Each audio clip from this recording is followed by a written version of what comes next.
Hi అండి, welcome to our channel. ఈరోజు పప్పు మామిడికాయ ఎలా తయారు చేయాలో చూద్దాం. ఈ రెసిపీ రైస్లోకి, రోటీలోకి చాలా బాగుంటుందండి. ఈ రెసిపీకి కావాల్సిన పదార్థాలు ఏంటో, తయారు చేసే విధానం ఏంటో ఒకసారి చూసేద్దాం.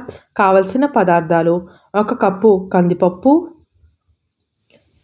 1 మామిడికాయ చిన్న ముక్కలుగా కట్ చేసుకున్నవి, 1 ఉల్లిపాయ పొడుగ్గా కట్ చేసుకున్నవి, 3 పచ్చిమిరపకాయలు, రుచికి సరిపడా ఉప్పు, 1/2 టీ స్పూన్ పసుపు, 1/2 టీ స్పూన్ కారం, 3 స్పూన్లు ఆయిల్, 1 స్పూన్ ఆవాలు, 1 స్పూన్ జీలకర్ర, 2 రెమ్మల కరివేపాకు, 3 ఎండుమిరపకాయలు, కొద్దిగా ఇంగువ. ముందుగా పప్పుని ఉడికించుకొని పక్కన పెట్టుకోండి.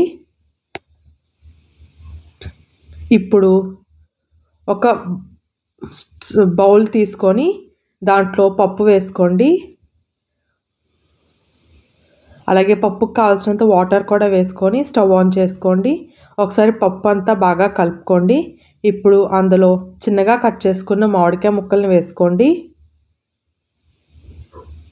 ఒకసారి బాగా కలుపుకొని అందులో పచ్చిమిరపకాయలు, పసుపు వేసుకొని ఒకసారి బాగా కలుపుకోండి. ఇప్పుడు అందులో సన్నగా కట్ చేసుకున్న ఉల్లిపాయ ముక్కలు కూడా వేసుకోండి.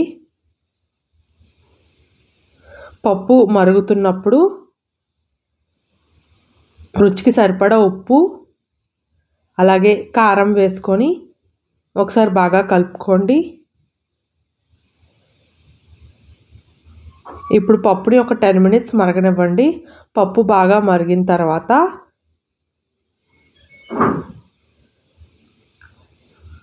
స్టవ్ ఆఫ్ చేసేయండి. ఇప్పుడు స్టవ్ ఆన్ చేసుకొని ఒక ప్యాన్ పెట్టుకోండి. ఇప్పుడు అందులో కొద్దిగా ఆయిల్ వేసుకొని అందులో ఆవాలు, జీలకర్ర, కరివేపాకు, పచ్చిమిరపకాయ వేసుకోండి. పోపు బాగా ఫ్రై అయిన తర్వాత కొద్దిగా ఇంగువ కూడా వేసుకోండి.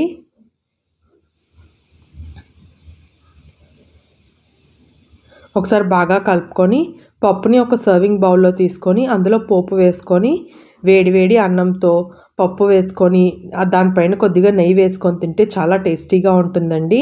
ఈ రెసిపీ కనుక మీకు నచ్చినట్లయితే ట్రై చేసి ఎలా ఉందో కామెంట్ చేయడం మాత్రం మర్చిపోవద్దు. వీడియో నచ్చినట్లయితే లైక్ చేయండి, కామెంట్ చేయండి, షేర్ చేయండి, సబ్స్క్రైబ్ చేయండి.